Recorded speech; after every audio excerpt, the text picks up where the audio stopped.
some of the breach lords themselves, who will not be happy you're intruding on their planned conquest.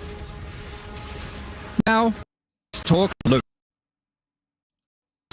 Exile, and you're unlikely to help entirely out of the goodness of your heart. Fortunately, Aelith has power and rewards aplenty, born from the Breach Realm itself, to offer you for your assistance. Help her, and she'll bring you to the Monastery of the Keepers, the hallowed halls of her order. Here, you'll find the Genesis Tree, the growing heart of the Keeper's power. On interacting with it, you'll find that this tree has a tree. That's right, it couldn't be Path of Exile unless the tree also had a tree. More importantly, the Genesis Tree is an engine of unholy creation, and a profitable one. As you complete breach encounters and work more with Aelith, you'll be able to grow the Genesis Tree larger and larger, sprouting additional limbs. Each of these limbs, you'll notice, has their own inventories. These can be used for an unusual method of crafting new items. I'm sorry, I did not know this already started. I was under the assumption that it started equipment, and a new kind of worldly item, grafts. Grafts are breach hands grown directly from the Genesis Tree, born of the same flesh and sinew as the invading monsters. These fuse directly to your body, in a completely with grafts. Some provide power benefits, but they can also grant a wide selection of powerful skills. Provide a flexible way to fill gaps in the defensive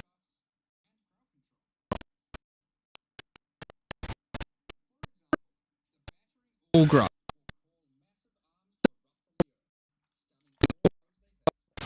Bear with me, I'm trying Some to additional commanded, this graph will cast Dance in the White, creating a deadly ice tornado, aggressively seeking and fires off bursts of ricocheting projectiles when you strike with skills. Some further try out the Storming Esh. This can be commanded to call down a ring that will leave behind the new Radiant Ground. Radiant Ground grants a potent damage buff to allies standing within it and makes their hit damage lucky. If you're simply after raw damage, look no further than the Erupting Zothgraft, which causes massive eruptions of fire where you command, which then re-erupt when you Warcry. There are a total of 16 different grafts you can grow, each with their own skill. You can even unlock a second graft slot as you progress through Aelith's questline, so feel free to mix and match Flesh Zone horrors to your heart's content.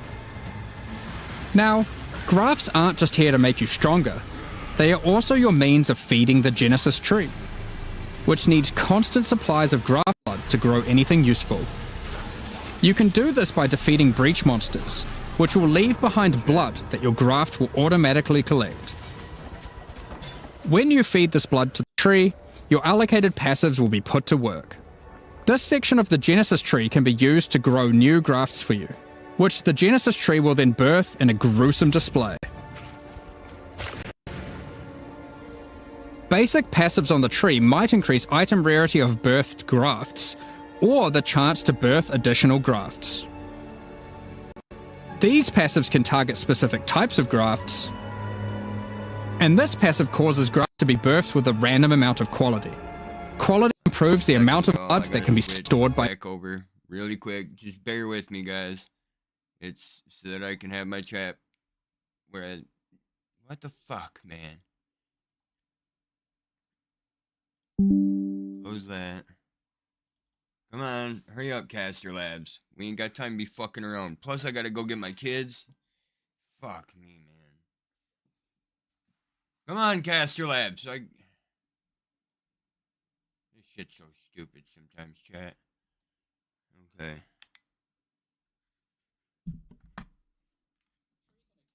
Grow fishy mockeries and currency orbs. Alright.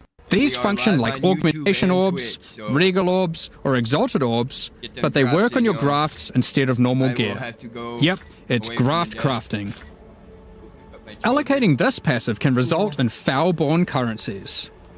This foul-born exalted orb, for instance, behaves as a normal exalted orb, except it guarantees a higher tier modifier. By locking out a large portion of the lower rolls, a normal exalted orb would be able to hit. The largest section of the Genesis tree is used to grow rare equipment items. For these, you have a lot of agency to influence the type and modifiers on your grown item. For example, you can specifically target boots with a dexterity requirement, with an increased chance for speed modifiers, and reduced chance for cold modifiers. Or maybe you'd prefer to look for a two-handed axe with increased chance for physical modifiers. This section of the tree is for growing unique items. Similar to the equipment section, there are passives that let you target growing specific types of uniques or rarer uniques. The process of growth is not always a perfect one, however, and can result in some defects. This passive can result in birthed uniques becoming foul-born, which mutates one of the existing modifiers on the item into a new one, resulting in some interesting new ways to use that unique. For example, this foul-born quill rain no longer has increased projectile speed, but instead has increased area of effect. Another foul-born quill rain could replace the mana gained on hit with the much more powerful modifier where insufficient mana doesn't prevent your bow attacks. Here are some other examples. This passive even gives a rare chance for foul-born uniques to have multiple different modifiers mutated. I'm sure you'll come up with some extremely powerful uses for these. We'll leave it up to you to discover what this mysterious part of the Genesis tree can grow.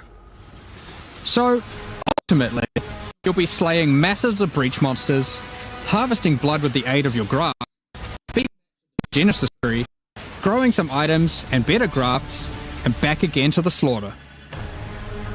As with all our challenge leagues, this league will come with a set of 40 challenges to pursue, and completing them will award you with the Keeper of the Flame armor set, allowing you to truly embrace becoming a monk and worshipping the Dreamer. Now, graft skills won't be the only to play with. In 327, we're also adding a collection of new skill and support gems. Let's go over them now. Kinetic Rain is a new wand attack which covers the ground in unstable kinetic energy.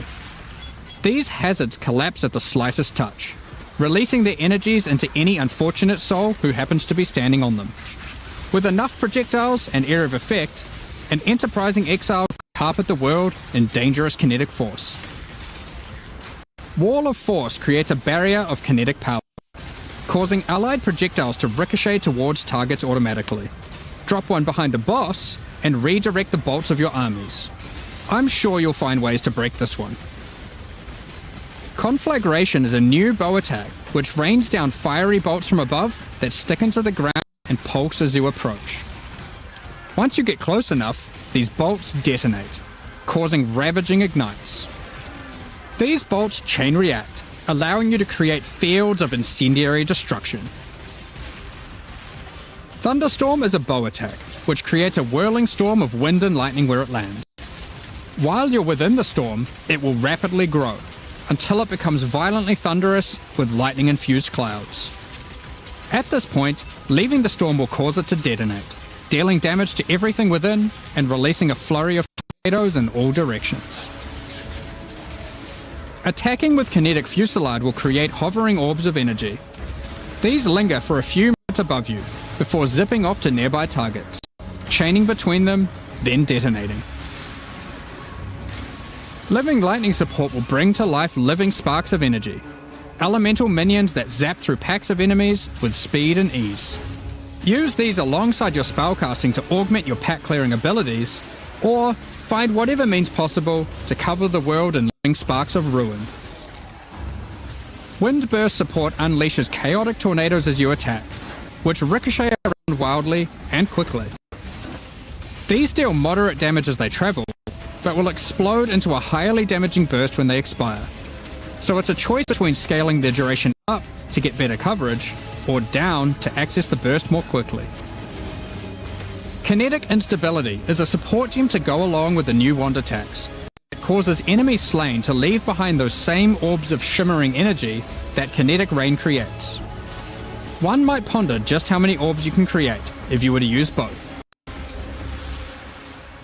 In 327, Exiles will be able to absorb the power of some of the bosses they defeat.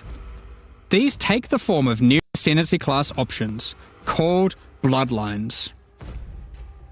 Bloodline classes are a new means of character customization in the endgame. They are secondary Ascendancy classes that are unlocked by defeating specific endgame bosses. They are allocated with your normal Ascendancy points, and you'll have to choose how many of your points go into the original Ascendancy and how many into your Bloodline class. This means there is a nigh limitless ability to mix and match here, as you could choose to invest just a couple points into your Bloodline, or max it out, and you could take any Bloodline with any base Ascendancy class that you see fit. To unlock your Bloodline, hunt down the endgame boss whose power you desire, and defeat them, or have a friend help, and claim the power for your own. There are 10 Bloodline classes to discover. Bosses who offer this power are typically associated with past leagues, giving additional reasons to engage with that league content. Let's run over a few examples. The Chaos Bloodline will be offered to you by the Trial Master, if you manage to succeed his final challenge. With his blessing, you can greatly augment your Vow skills in different ways. Priest of Yalmak lets you use Vow skills much more often, while Priest of Kopek makes it harder to build up Vow skills, but makes them far more powerful. Or take Corruption's Embrace, which grants more Vow Keystone powers the more corrupted items you have equipped. The Ashabi Bloodline can be gained by, you guessed it, defeating Ashabi. Her abilities are drawn from the 3 types of life force that manifest within as Marian spirits. The Wild Bear rewards you with adrenaline for generating rage. The Vivid Cat gives your elusive buffs a chance to refresh, as well as making you more stealthy while elusive. The Primal Owl allows your unleashed spells to reoccur many additional times, and get stronger for each time they reoccur. The Nameless Bloodline comes from the King in the Mists. Be forewarned, his menacing power comes at a great cost. With the Unseen Hand, you can equip a 3rd ring, but you'll have to decide if that comes at the expense of having no amulet, no belt, or no flasks. Unlight Silhouette adds a hefty life cost to all your spells, but they deal additional chaos damage based on the amount of life spent. Of course, there is more to come. What powers might you glean from delving deep underneath Rayclass to fight all the Crystal King? What secrets can you learn from Lycia, Herald of the Scourge, waiting at the end of the Forbidden Sand?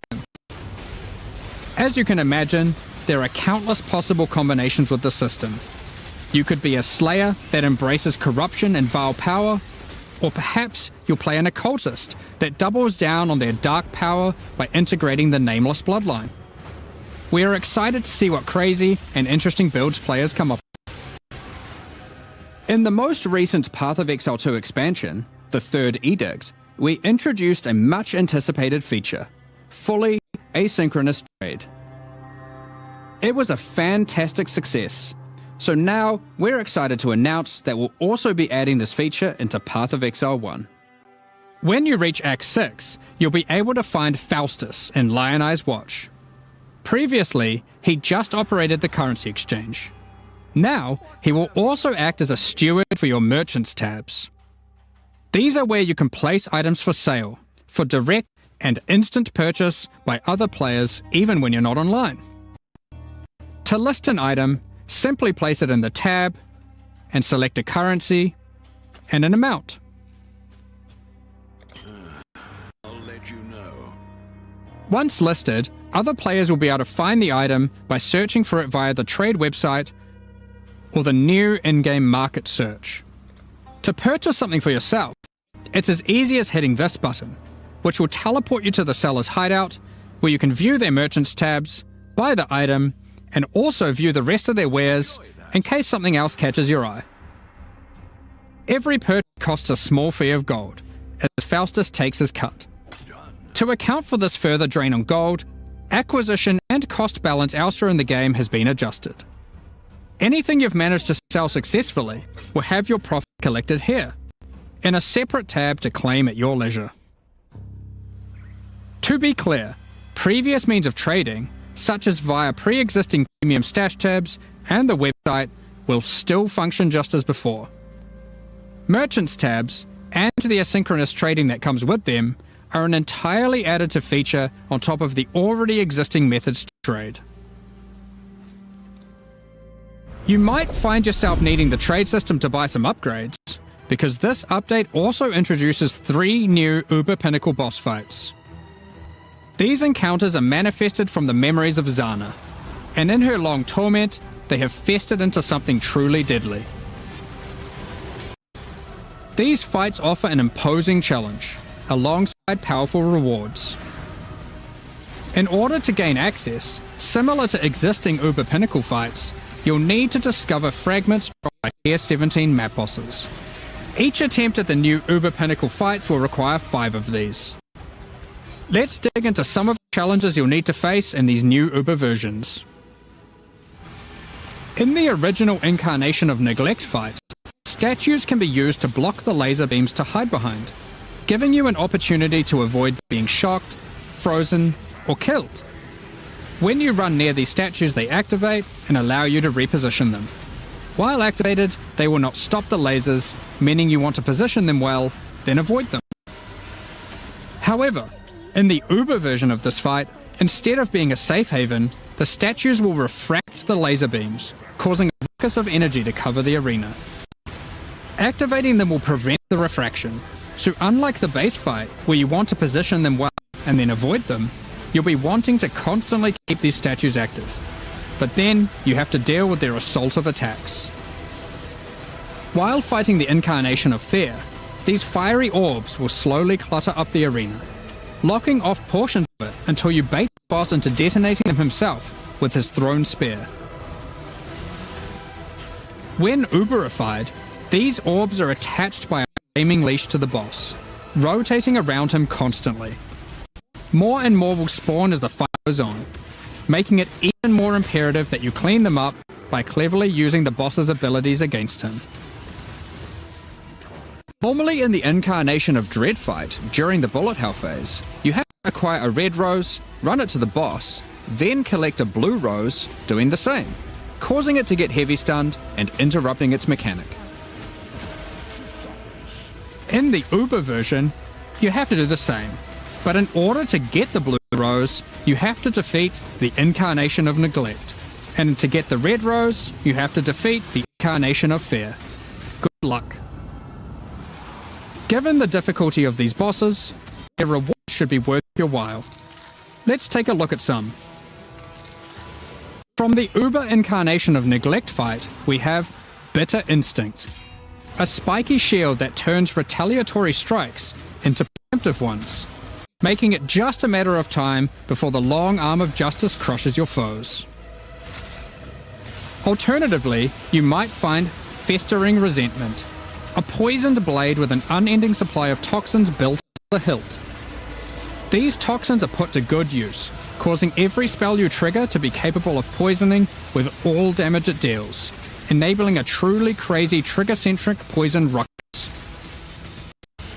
And from the incarnation of Dread, the Hallowed Monarch, a counterpart to the Dark Monarch, which focuses more heavily on investing into one or a few minions, rather than growing your hordes to massive proportions.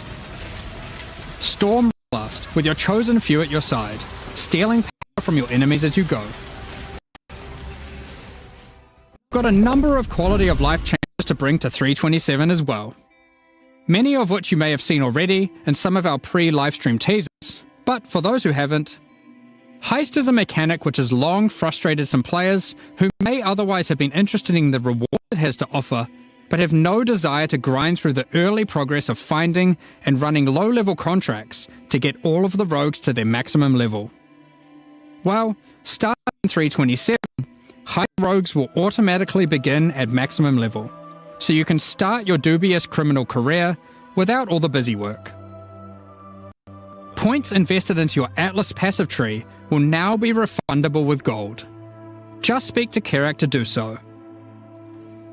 For players who love jumping between strategies, there's also an option to instantly refund your entire tree, which of course can now also be done with your regular passive tree as well. Now you can make all your decisions with no regrets. Well, maybe some regrets.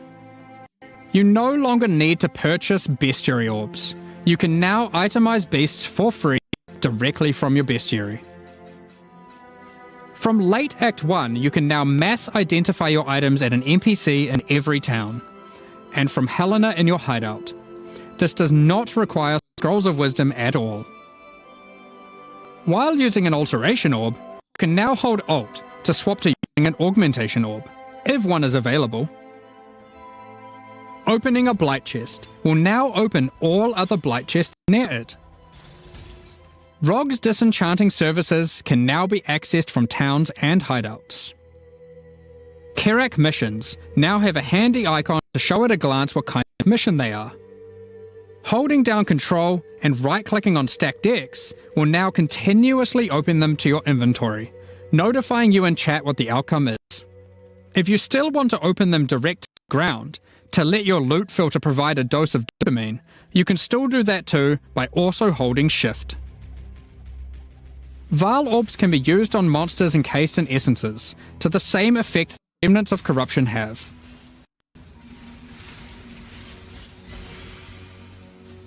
When multiple skill gems are ready to level at the same time, you'll now be able to click this button to level them all up at once.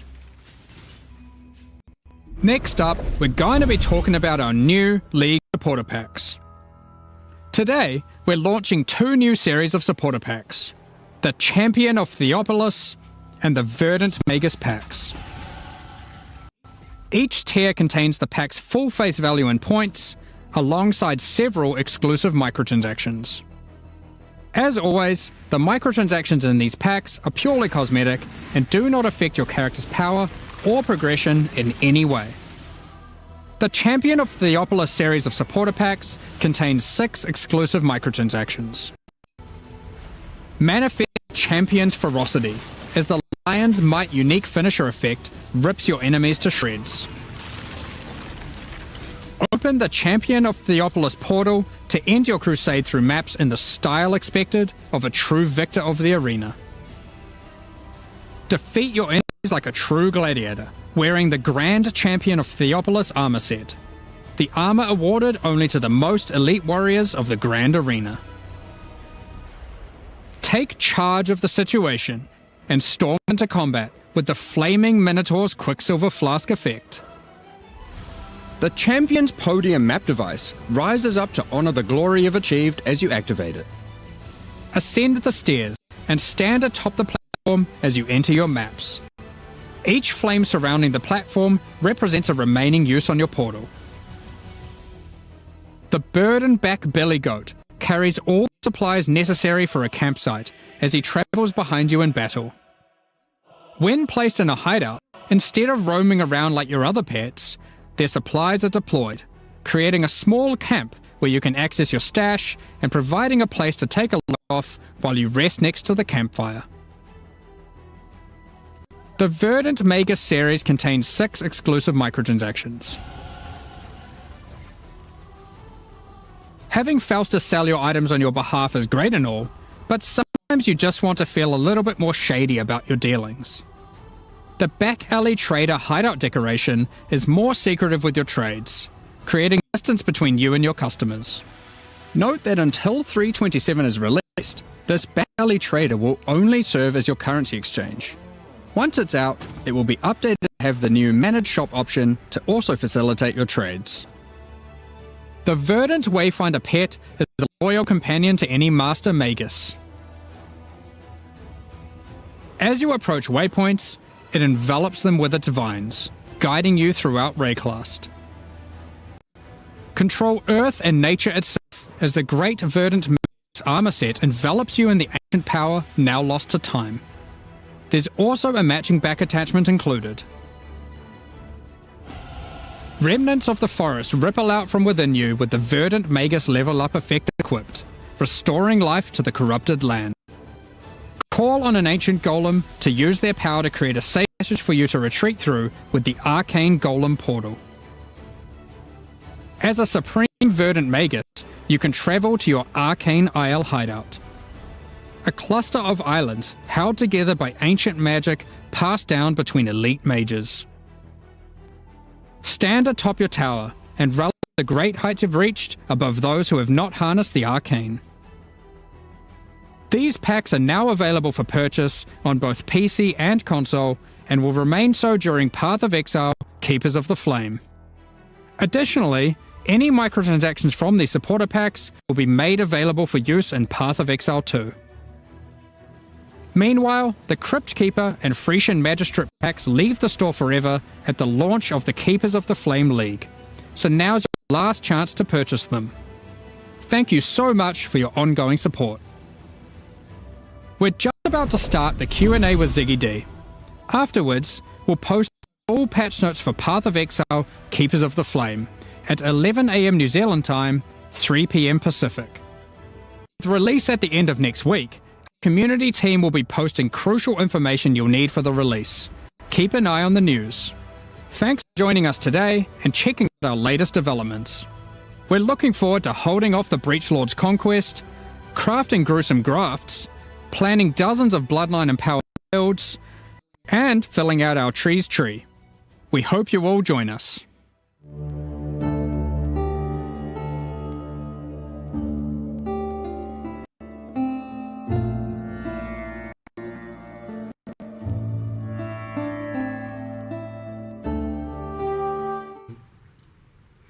G'day Exiles and welcome to the post-reveal discussion and Q&A with Jonathan and Mark, lead guys who make games, I believe was what we discussed as the titles. Yeah, that's the official.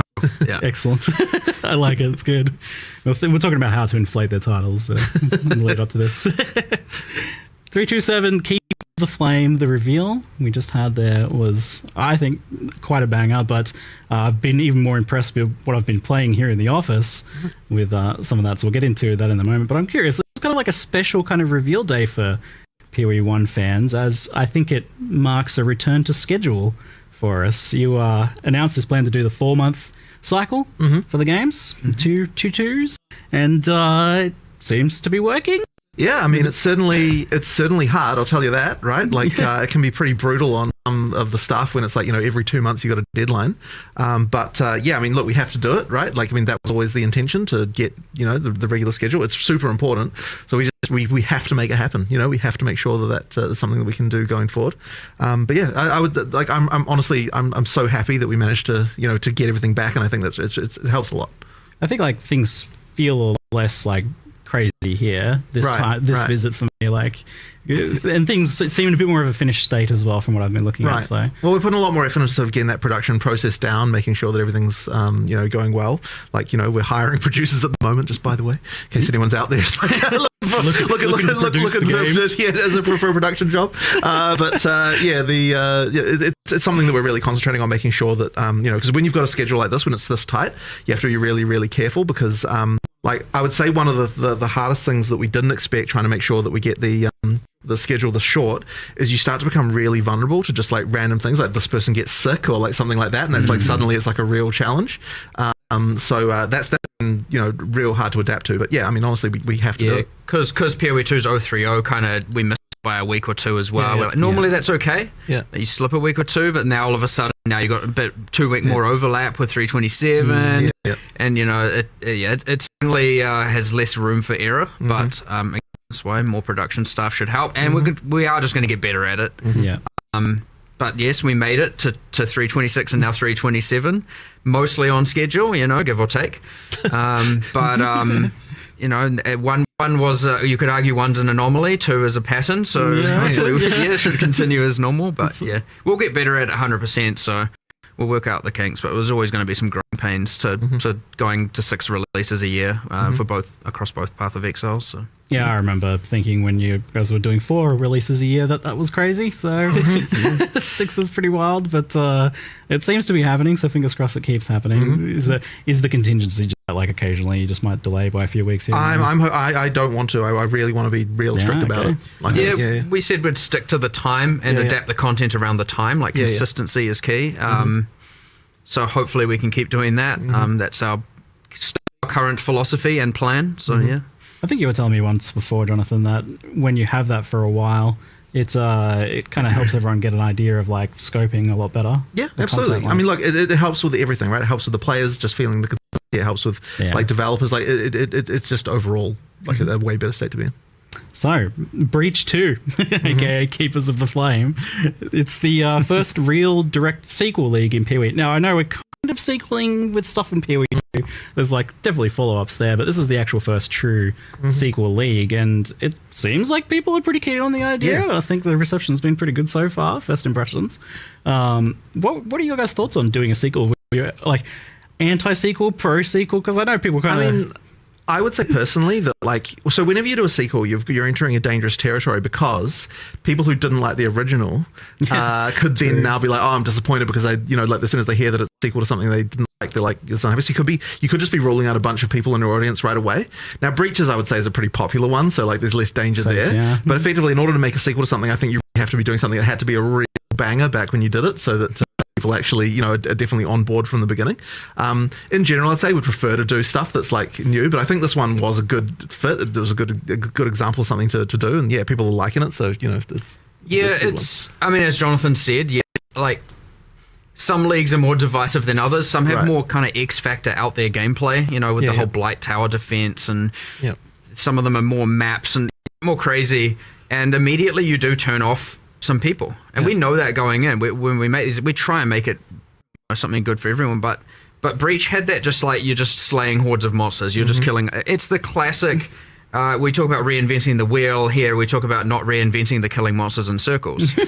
And it has that. And by the way, that is a massive thing when doing the sequel, is we're like, we must keep the killing monsters in circle, because the last thing I want to do is, and this is another risk of a sequel, is take something that people love and just ruin it.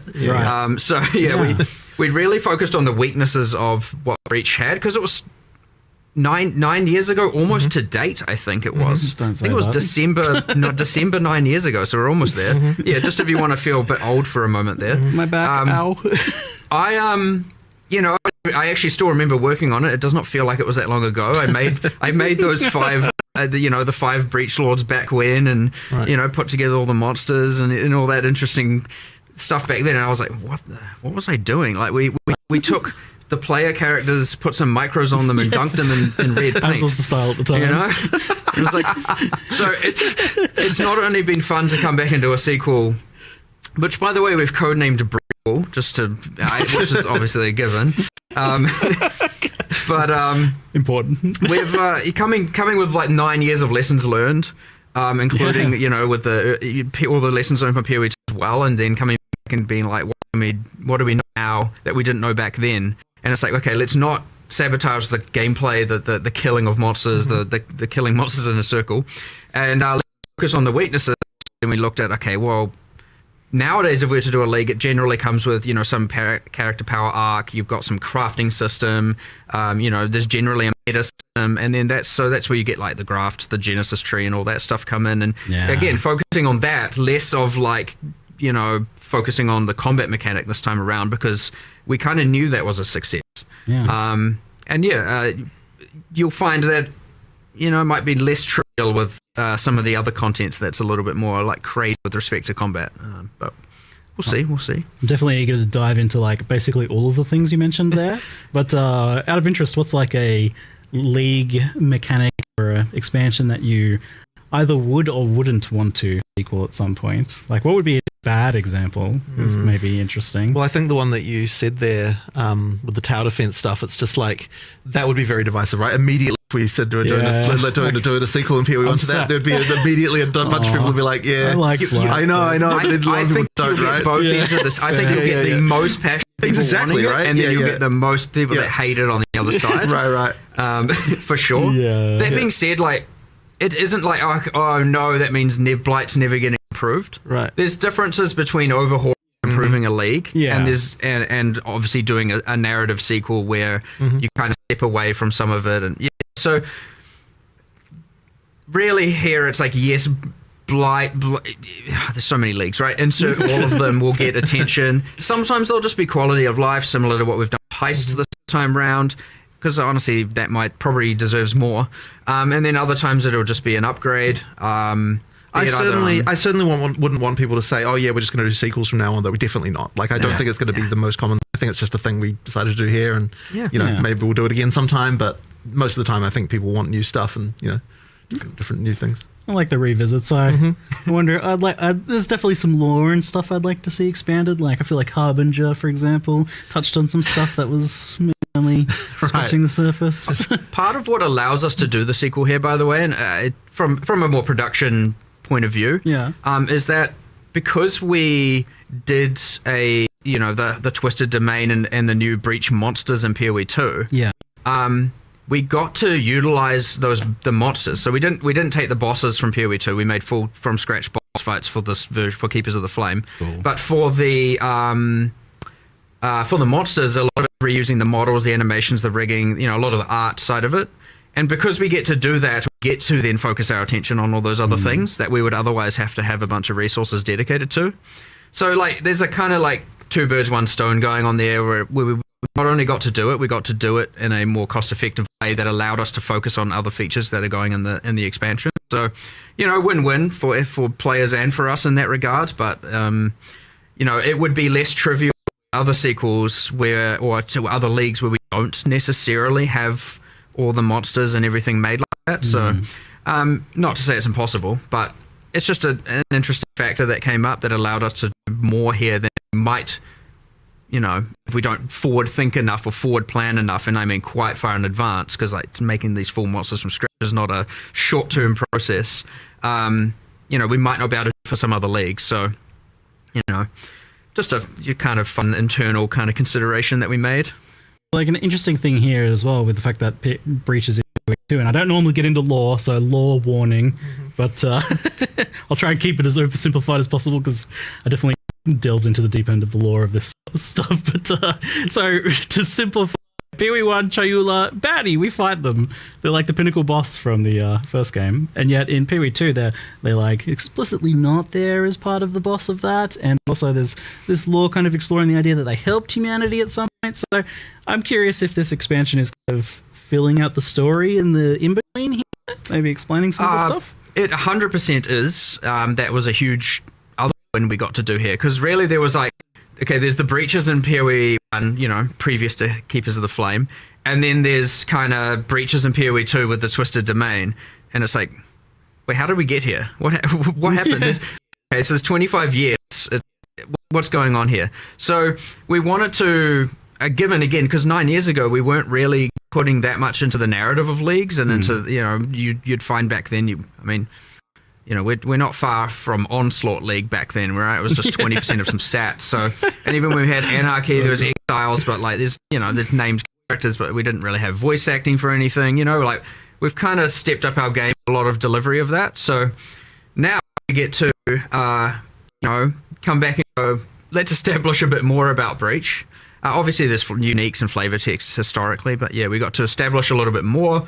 Add some interesting stuff to it. Meanwhile, also, progressing the narrative towards what if people are playing PoE 2 see. Now, that being said, if you just play PoE 2, you don't need to know all of this. If you just play PoE 1, good on you. You now know it all. It's all entirely optional information to know, but you kind of have this. Worth noting, on the Chiola arc, there's a bit of is he good, is he bad kind of thing going on. Still to be determined, at least for the players. I've got a cult following, but that doesn't necessarily mean one way or the other, does it? he was a baddie here. You're an acolyte of Chiula over there. Yeah. What goes on in between? Even- But I was reading the flavor text of the Acolyte of Chiula this morning. I'm like, even that doesn't really kind of suggests that maybe it's not a good idea to be following them, but but there's power. But like the monastery of the Keepers of the Flame is actually where the monk trained and from PoE 2 grew up and all of that stuff. So kind of little fun bits there. People playing both games will appreciate it. It's still great. It's going to be great in either game, and it allows us to develop. So look, they're both set in Ray class. It's still a shared narrative, and it's nice to be able to like evolve all of that. And it's honestly been fun, really. Honestly, doing all of that. It's cool. It's cool to expand kind of like some of the story of the Ascendancies there as well. Like you're getting a bit more of a tie in there as well. But you said the monks trained there, though. I thought you were just telling me earlier that the monks trained here in the studio. So. Yeah, so technically now, officially, the monk has been trained by one of our IT administrators here, since he was the person he's I'm not sure what the martial art is, but he's very well trained. I believe a black belt, and we used him for our mocap reference. That's so cool. Hopefully he doesn't mind me mentioning that, but it's Awesome. it's quite fun. I think our animators enjoyed that one a little bit as well. So you guys hadn't really done too much of that in the past, or? You mean mocap? Yeah, I mean, the animators always film visual references. So, they've got a room basically where they go up and they're just, doing all the animation. They're often not actually mocapping technically with all of the everything, but they're often filming that and then doing animation to it. I'd say one of the most useful pieces of technology that we've been able to benefit from is it's a literally single phone shot mocap and very quick from record to in-game animation. It works really well for animating obviously humans, but helps. also for when it's involving just a single human. It's like ultra guys, quick. If you have two and they have to interact and make contact, it's not don't know about at any of handling this. that, but it's been insanely fast. You just get a single small tripod with a phone, and you can record a human and chuck it in game pretty rapidly. So that's been amazing, and honestly, a lot of almost all of the human animations you'll now see in game where it's not someone punching or hitting another person. So it's not the best for combat and kind of scripted cinematic interactions between characters, but just those kind of freestanding town idols and all of that stuff, you can do pretty rapidly now. It's been pretty big improvement, I'd say, in a cool way. So Yeah, and I mean, you're getting like PoE 2 quality stuff in Path of Exile 1 as well. Like, I've definitely seen that's a lot more going on there than there usually is in PoE 1. You were just talking about the fact that the original bosses were just exiles with extra color filters on them, right? I mean, everything new that goes into PoE 1 has been a lot higher standard than some of the for a very long time, right? Because it's not like you have people being like, oh, you know what, I'm going to make this worse quality because it's going in PoE 1. Obviously they're going to make something look as good as we can make it, right? So artists are artists, exactly, right? So I mean, the good quality art. you could probably phone it in a bit, I reckon. They don't. No, an artist doesn't want to do that, right? They want to make stuff that's good. So Who wants to do that? I appreciate It's a that quick mindset. way to remove their job satisfaction. Right. Make bad stuff. It's too good. Yeah, fair enough. So you mentioned the sanctity of the kill monster in Circle. So on the mechanical front, I noticed that there's actually two distinct types of breaches here. There's very much close to the original one, but then there's this hive one. What are the differences between the two? We've got 4 encounters total. The more common one is the kind of what we're saying is the hive. So the breach have come through those the hand portals. They've stabilized the breach and are now building their hives. And so you'll come across there's heaps of walls and constructs and some half organic, half inorganic.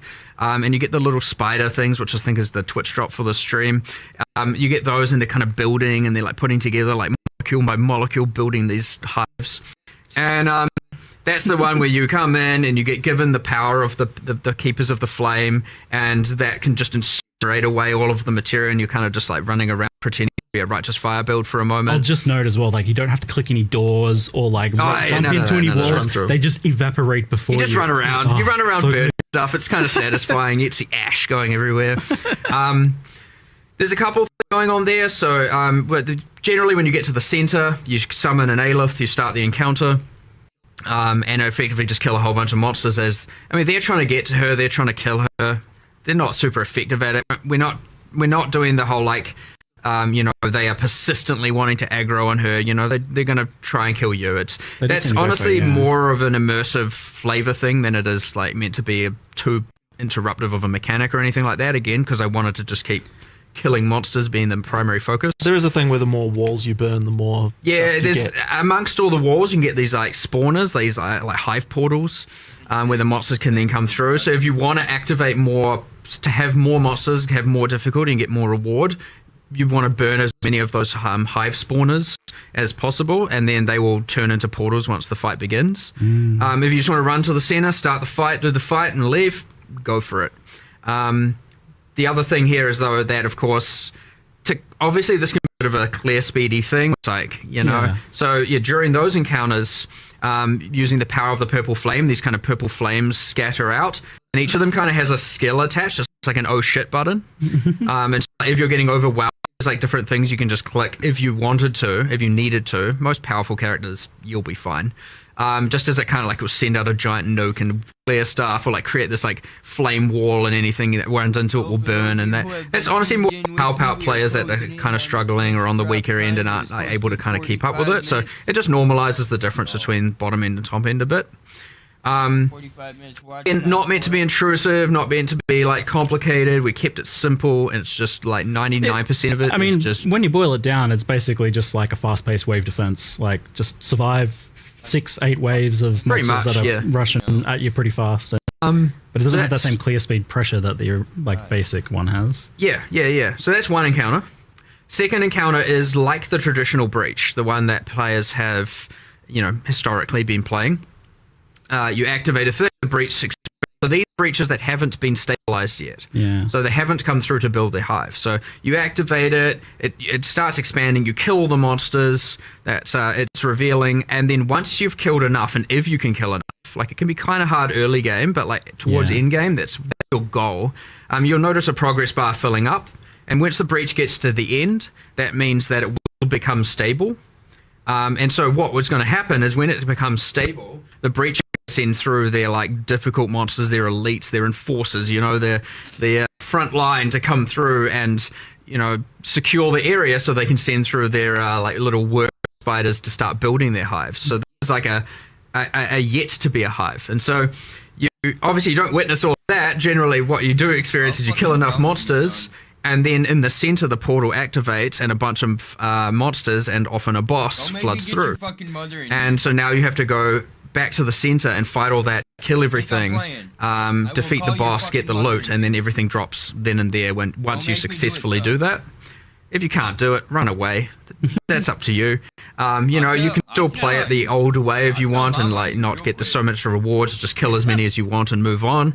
But generally speaking, you'll want to go back to the middle. You want to kill the either waves of hordes of monsters coming through the portal or the boss that spawns. That like locks open then once you reach that stabilization point. Yeah, it locks open the time. Yeah, so that's another good thing. Yeah, so the existing breach. I mean, obviously, it's pretty outdated and even imbalanced, and often people were killing the breach lords, the wild ones, in like a matter of seconds. But I wanted to make sure that boss fight didn't have a time condition. So once it stabilizes, that's it. You just once you kill them, it closes. You have infinite time to kill that boss and fight those monsters. You're not just like, oh my god, I got to do it. So like it is a more substantial, and generally because you've cleared everything in that circle now, it's like it almost you created your own arena. You've got like a nice clear area where you can fight that boss and focus on killing that boss. Now he has minions in a regard, so obviously it's not just one-on-one, but that mechanic's quite cool. So that's the like Varun, the Marshal of Zesht fight. He has some specific drops. You generally want to kill him. And then so that's encounter number 2. And then encounter number 3. I know who's going on a bit of a thing here. Next to a content. Bit quick. Encounter number 3 is the kind of sky fortress as you saw. It's very similar to the first fight. It's kind of like, oh, we didn't stop this hive. Some of these hives have been getting built for weeks or whatever, and now they're like, full giant mega structures. So you climb the beanstalk, as they called it, the breach beanstalk. Nice. You get up to the sky fortress, and honestly, it's kind of just like a map of breach monsters. There's no timer. Clearing through. No timer at this point. You can just clear the area and leave.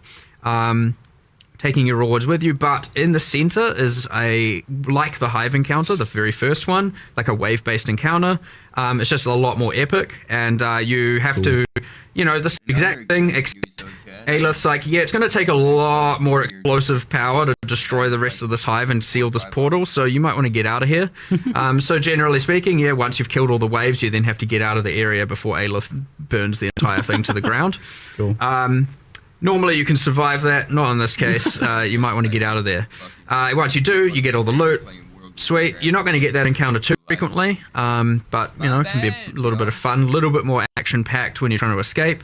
And then the fourth encounter is pretty similar to that, except it's just an area with your pinnacle boss, in-game boss fight at the end of it. And you basically didn't show those in the trailer, because I did know that people were like wondering why you showed kind of so much of the Uber bosses for the regular content, but you didn't really show any of these guys. We generally avoid showing bosses for sure, especially new ones. I'll you know, you get a silhouette of it, a single emerge shot, and yeah, for sure. Like for the Ubers, we're like, well, they've got like 10, 15 skills each. Let's show one mechanic we've changed of each. You know, maybe not the best option. Like I know people like their full mystery, so maybe lesson learned in the future might just show nothing.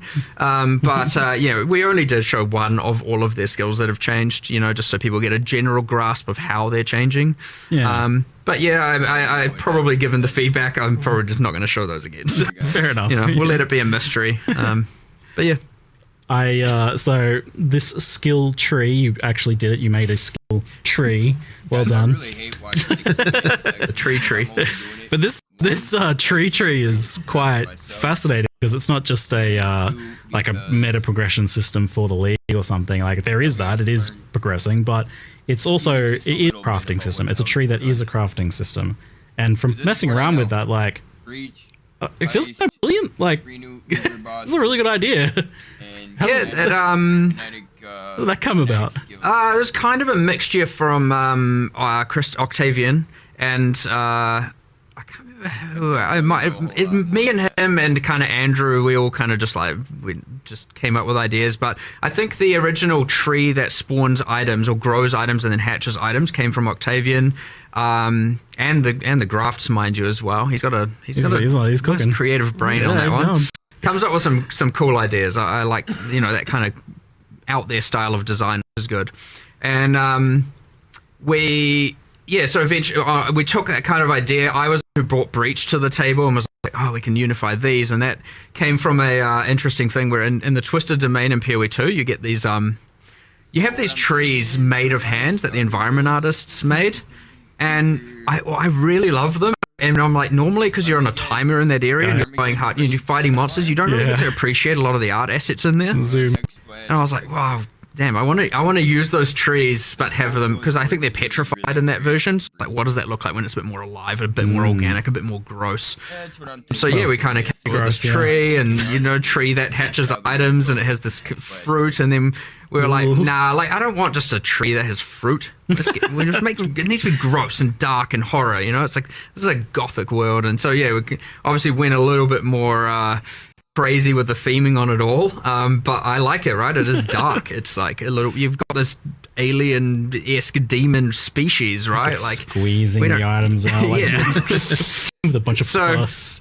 Yeah, it kind of came like that. And then it's like, wow, it needs a meta progression.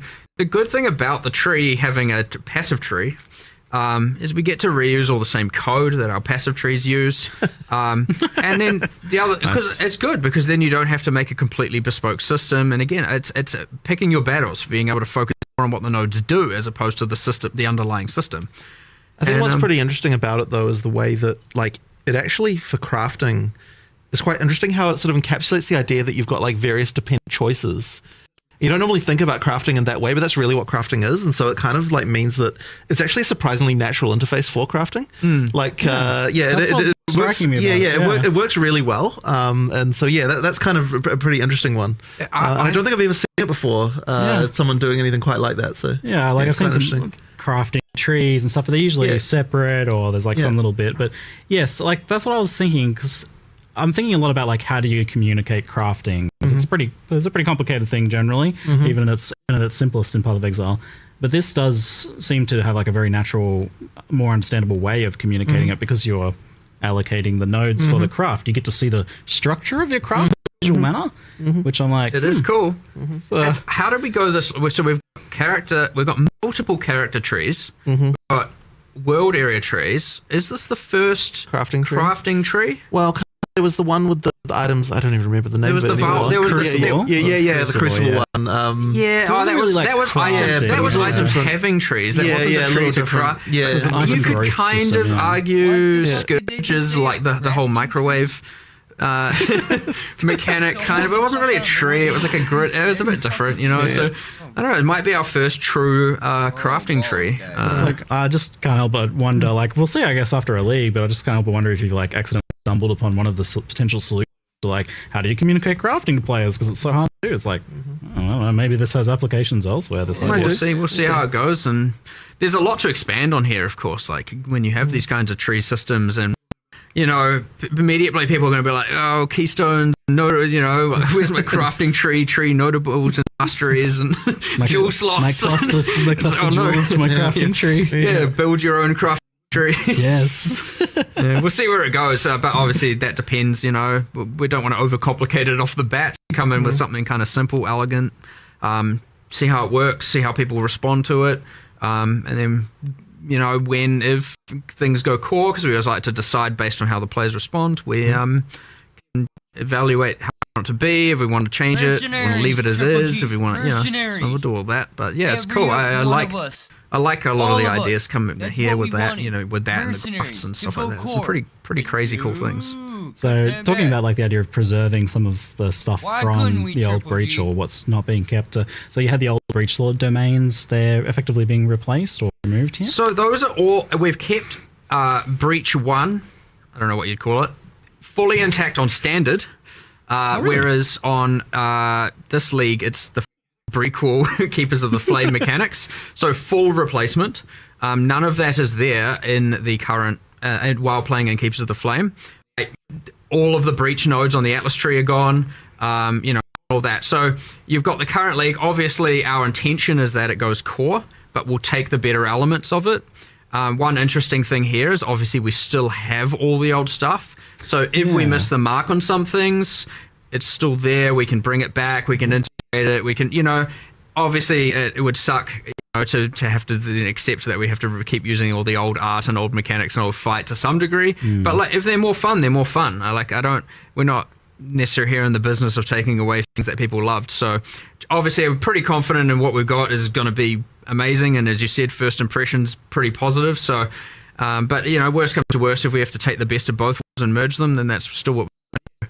Now that being said, so yes, you don't have breach domains in Keepers of the Flame. You got all those new mechanics I described in the future. We have a prequel to the prequel, and we have you know, or an update, you know, not necessarily another sequel, but you bring back some of those things that were good about it. So immediately I can see people coming to mind, oh, but what about the uniques or the rewards? We have kept all of that. All of that can be spawned from the tree. Cool. You know, you can grow pretty much all of it.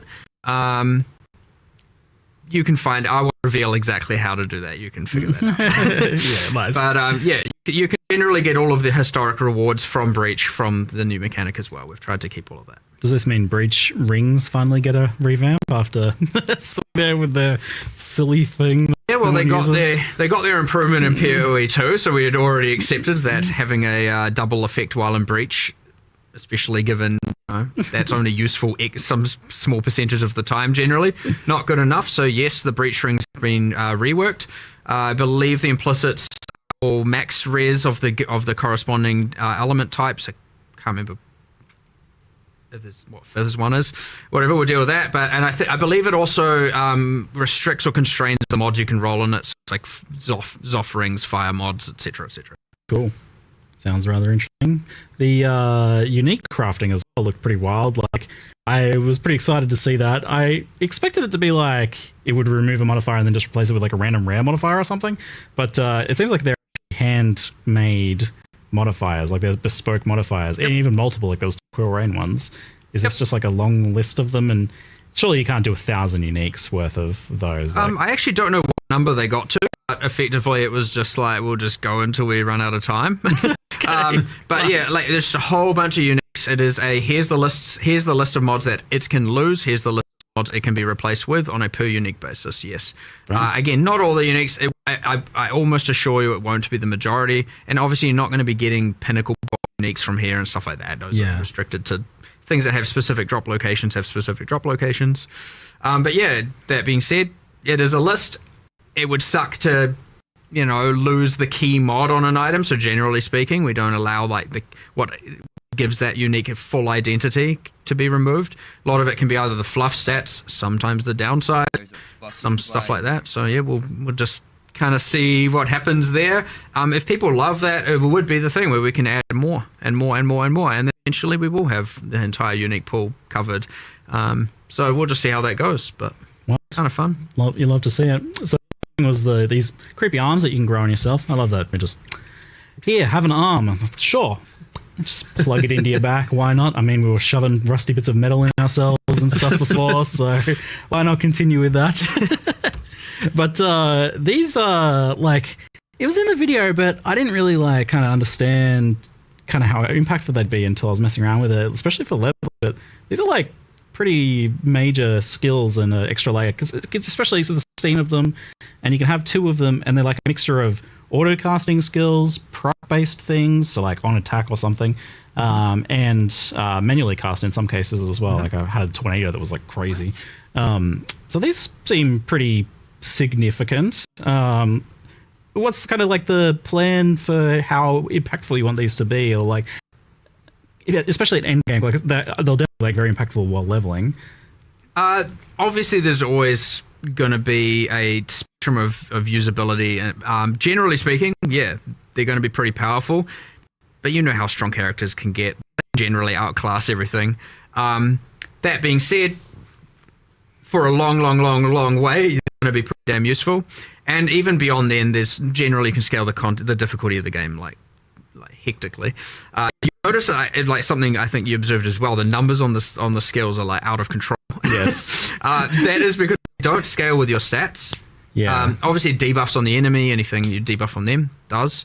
But they don't scale with your increases. The reason for that is that I wouldn't want it to be that if you're a spellcaster, you have to use one that's doing a spell, because you generally focus on increases. And I didn't want it to be that, now in order to benefit from grafts, you have to really only invest in global damage increases and stuff like that. It would restrict the character builds too much.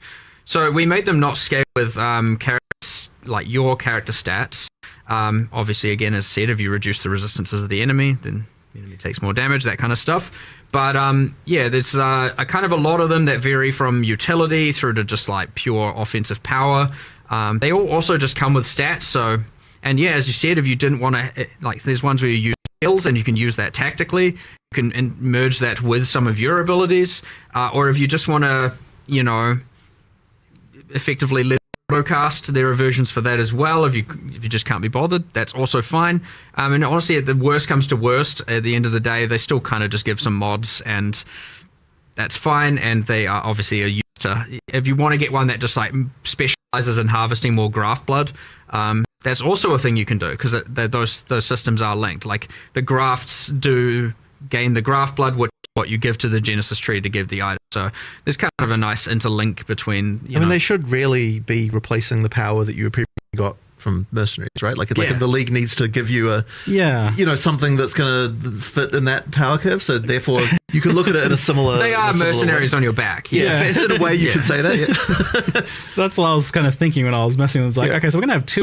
It definitely feels like how I was looking at the mercenaries and picking mercenaries that had really good skills. Right. It was kind of a similar idea. So the design of mercenaries has informed this somewhat, then it seems. Sadly, you can't gear your arms. No. Can't put items Can't put a on bunch of them. rings You on can do them. some gloves. Tell your arm to hold a sword. That would have been kind of fun though. That would be pretty cool. The way Octavian explained the graphs to me was he said, they're not you. And I'm like, somehow that's really creepy to hear. It's they're attached to you, but they're not a part of you. That was explaining the scaling. That's why they don't scale with your stats, because they're not you. They're independent life forms, and therefore don't benefit from your passive tree. We didn't do this, but we had a desire to do unique ones. I thought was kind of going to be fun. We might do this later, going core, we'll do it, but we're what if you, and I think it was Octavian's like, what if you had a leg growing out of your back? What does that mean? And you know, I was like, what if you had like a good jacked quadrilla arm or something? Because I was like, you could just have unique ones where they have like just like deformations, and you can have like random, you know, deformed crazy things going on, or like, you know, I think I had a design. I was like, what if there was one that was like converted? You're like, I don't care about the leg. It converts all graft blood to gold or something, and it's a kind of like cursed pirate treasure arm or something. And you know, we'll see if that goes somewhere later. But I think that could be kind of fun to play around with. So There's definitely some sort of like biomutant kind of combining of limbs and genetics and stuff potential here, maybe.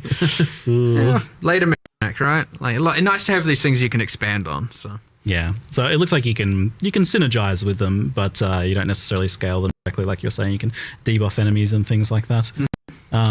While we pan down to some of our additional questions, I've been noticing some that get mentioned a lot in chat that we'll kind of transition over to briefly. So WASD gets mentioned a lot, like if that's something that's planned for Path of Exile 1, if it's feasible, what goes into so that? in order, it's a pretty big deal. In order for WASD to happen in PoE 1, we need to get the rigs from PoE 2. In order for that to happen, we need to finish moving all the microtransactions over, which has definitely been a bit of a slow task that we kind of, you know, need to get through. Yeah. And so effectively it would be like we do want to do that at some point. And then after that point we can make WSD for PoE 1.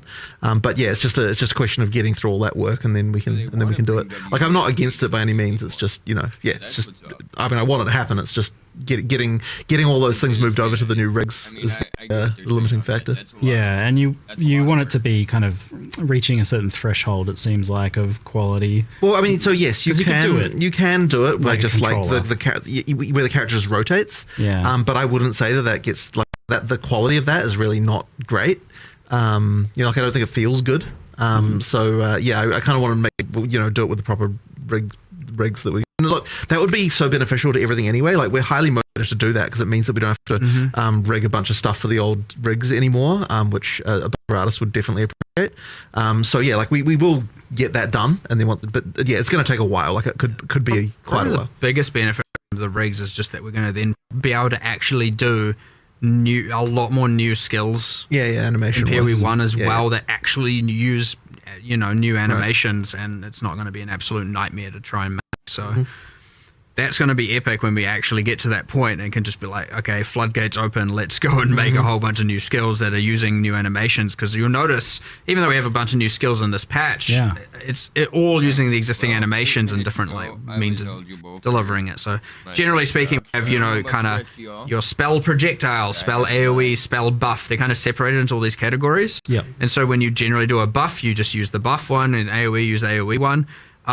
But as a result, we don't have like just like cool bespoke things where you know, I don't know, do a flip while doing a, you know, doing crazy stuff like that. We're not going to be able to really get that in PoE 1 just because the cost is insane to animating that. You got to do that on 7 different characters, 7 different rigs with all the different weapon sets. Yeah, with every single weapon set.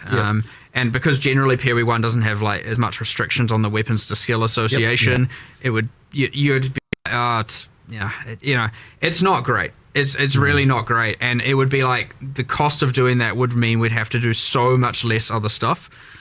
So yeah, I mean, just a random tangent on why the rigs would be beneficial as well. Like, immediately I'm just like, oh my god, please, I want to do new skills that are like. We'll do it eventually. It's just porting all those stuff. Yeah, well, it's an interesting insight that you even plan to kind of bring this like PoE 2 rigging system over to PoE 1 for animations and that, because that indicates that the future of Path of Exile 1 is not like very static visually. Like, obviously we're seeing new stuff getting ported back, but potentially a lot of stuff getting made and updated, and like PoE 1 is anticipated to change a lot in that. Well, I mean, yeah, it just like for no other reason that it makes our lives easier, we need to do it. Yes, it will have the side effect of making the game look better too, which I guess is good. So another thing I saw mentioned in chat quite often was like asking for Trial of the Ancestors and what's the plans or status of that. I mean, we want to do it. That ultimately is just a resource thing again. It's like, it's one of those ones that it can't be one-to-one. It was too gameable, too solvable. Like, got to a point where I was like, this is the strat you do. We need to like fix a bunch of stuff with it. It's not out of the question. It's honestly just a like, whenever we assess the scope, it comes up all the time, and it's like, oh, we could do this, or this. What do we?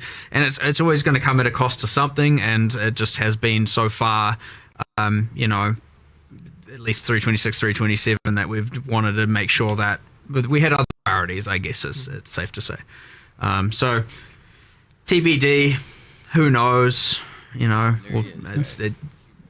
every single time we don't like plan too far in advance with the stuff. So generally, when we are at this league or in the next 2 leagues worth of discussions, it's like we have a list of things that we could do. It's in that list. I'm sure it'll come up at some point.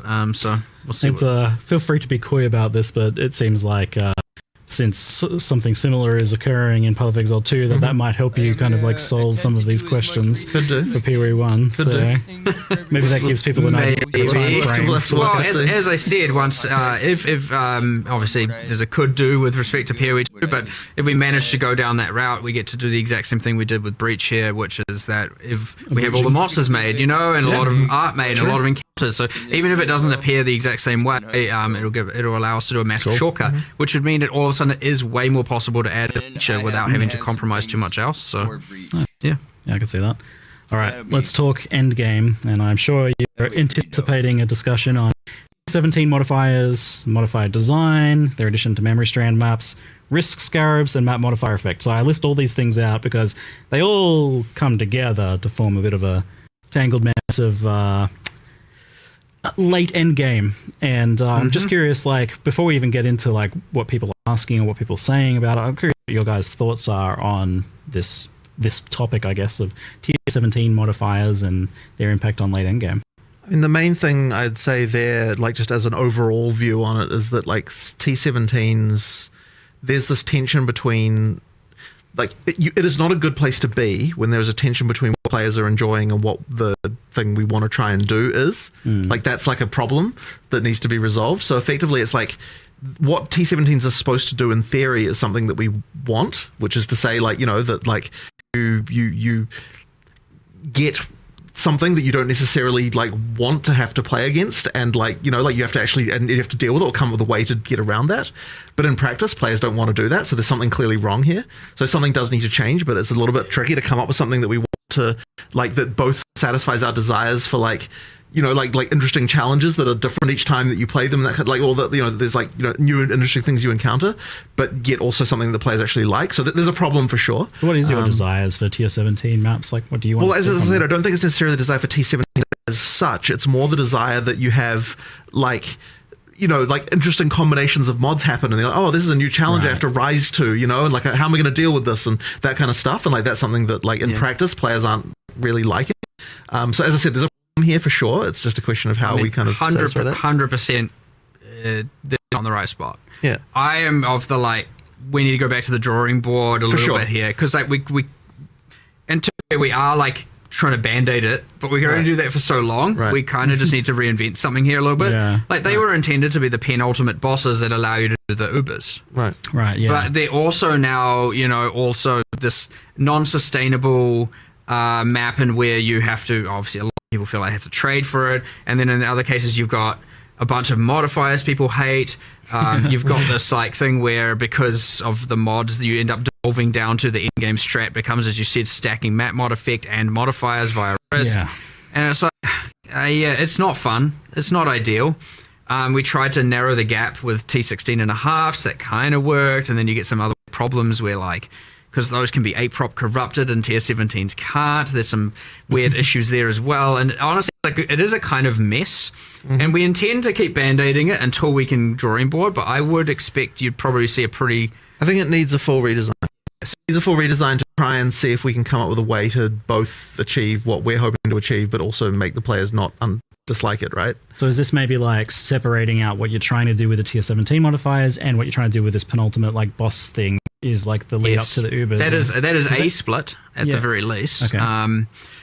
I don't think that we've worked out exactly how this can work, though. Like, I don't think that, like, the best, most rewarding content in the game should also be the tickets to the Ubers, and in that even that's like broad and sounds weird when you first say it, but it's like so hard because it's kind of, you know what I mean, where it's there's a fundamental tension with, you want the hardest content in the game to be the most rewarding, yeah, but like the moment you do that, there's all sorts of incentives that come into play that mean that people don't like it when like there's a map now that you can't run because the mods are not good for you and that kind of stuff. And like, so then there's also, it's a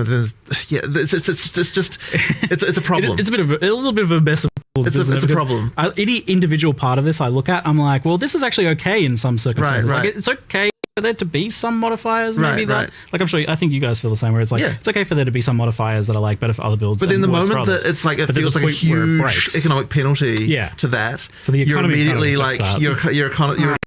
When you get the thing right now, you stack the risk scarabs, and then it's like, okay, only Trickster and Juggernaut can play it as a way of it's perceived, and it's again. We are changing a lot of these variables, by the way. We're not just leaving it for 327. Right. We are changing Risk Scarab. We are changing some stuff around map mod effect. We are changing. Good, nice. There are bits and pieces changing. I'm not going to stop band-aiding just because we have a grand plan for the future. Nice. Well, we have an absence of a grand plan, a desire to have a grand plan for the future. But we will. I would be very surprised. I know I shouldn't be promising content in the follow expansions because variables always change, but I'll be very surprised if we don't do a more drastic shift to 328 to solve this problem because, it's now long enough that it's not worth it. So obviously, hopefully the changes we are making improve things in a pretty meaningful way, is shake up the meta a little bit. But there's still going to be some woes, and but hopefully people can be excited for the thing to whatever the thing is to come. But it shouldn't be too hard for us to come up with something. Honestly, similar to how we did 031 for PoE 2. If we can come up with something that is just like a universal success and like is blatantly a win and isn't going to lower the value of people's economy mid-league and stuff like that, I wouldn't be against if we can come up with something, because we're obviously going to design it soon.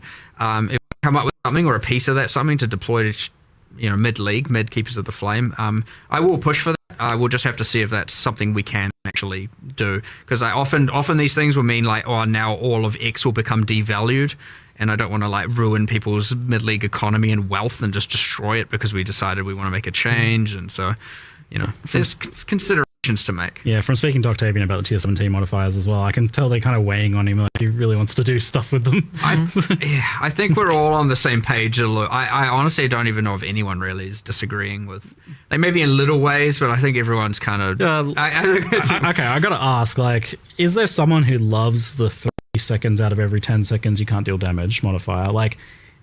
I like it. Okay, tell me why. But I play support characters. I don't deal damage. Okay. All right, you're gonna jump on this grenade. How does that modifier come into being? No, I mean, to be fair, I like things that are just a bit more. I'm a bit more masochistic in that regard. That's what I was gonna say. I'm not attempting to put my masochistic views on the player base. I understand that, generally speaking, people aren't for that kind of thing. But I also like trying those things, seeing how it is, and there are things where these can exist. Like if this was behind a couple more layers of some sort of more niche corruption mechanic where players, or some crafting system over here where players can kind of choose to do it but don't feel forced to do it. Those things can exist, and I want to make sure we keep that kind of stuff. But in the broad mod pool, some of these mods are they're not really working. It was evidently one in the like action speed reduction from using your skills, and I think there was the petrification statues that get mentioned a lot as well. It's the drowning orbs plus it's just like, okay, look, thanks for making me slow. I mean, the thing about slowness is you do feel it, hence why. Whereas often you can just be like, just ignore that. That's a nothing mod. Physically painful sometimes. So but it's a bit overboard right now. Yeah, it's like I see the problem here. Like I'm so torn on this because I want these sorts of. The idea of these modifiers being like things that you can feel like that they are a bit of an impact, and they're not just like. Well, I don't want everything to just be another multiplier making the monster get closer to one-shotting you. You know what I mean? Mechanics to happen. Yeah, you want something, but there are some that are okay, and there are some that are not, and we just haven't found the perfect spot. There's an analogy about this, which is like, how do you feel about immunities in D2? It's another sort of similar situation situation, right? Where it's like it Yes. forces you to change something about what you're doing, and a lot of people just really hate that. Yeah. And it's kind of like a similar sort of situation, I think. Yeah, I'm the same. Like, I like the idea, but I don't like the execution of that at all. Yeah. Right. Or the And I think impacts we're it actually sort of has. running into a similar situation with Yeah, this. this is it is kind of your. Yeah, I mean, we've danced with this a few times in the past. We had some immunities on some pinnacle bosses and stuff like that. We talked about in previous chats a long time ago. But so it sounds like some of those modifiers are changing. Then, if nothing else, maybe as the band-aids in the Sure, I mean, there's band-aids like that, but there is something like wrong here though to solve. Yeah, that's all. I don't know if I can say more than that, really. With the map mod effect and the Atlas tree in particular, I'd rather there was like 15 different ways to scale difficulty and reward, as opposed to just like, here's the stat I stack, and it's just like straight multiplicative. Right. It's, I don't know, because obviously a lot of the stuff tree is affecting the leagues and the content. I want more than just map mod effect to be the way that you can multiply. And so, do I want to focus on this or do I want to focus on that? And there's like different builds within the like making things more harder and more rewarding. But yeah, right now it's just like, well, obviously I just stack all of that. Like quantifiably, it's obviously better, and like there's I don't know, it's a little lame, honestly. It's kind of just a boring thing right now, and I don't know. This again, drawing board. 100% back to it, revisit it. I'd be surprised if we're not doing something for 328 as much as I told myself I wasn't going to promise following expansion content, but There's some patch notes coming out later today. Is that, or is it later? Yeah, I don't know what the time is, but our 11 a.m. NZ or whatever it is kind of thing. Like There'll probably be like a rollout over time as well, from what I'm hearing. Like That's just generally the case because patch note writing is a surprisingly difficult task. It takes quite a while to get all that. I mean, you've got an extra week to make additional changes. Like people are like Sure, saying there's this always and they that like too. get extra ideas and stuff, and some of this stuff may be in there, but it can be have a look at some of those in there. But it sounds like we're kind of on the same page with you guys, at least regarding a lot of that. Yeah, I don't think you'll. I mean, obviously, it obviously needs attention. All right, it's cool.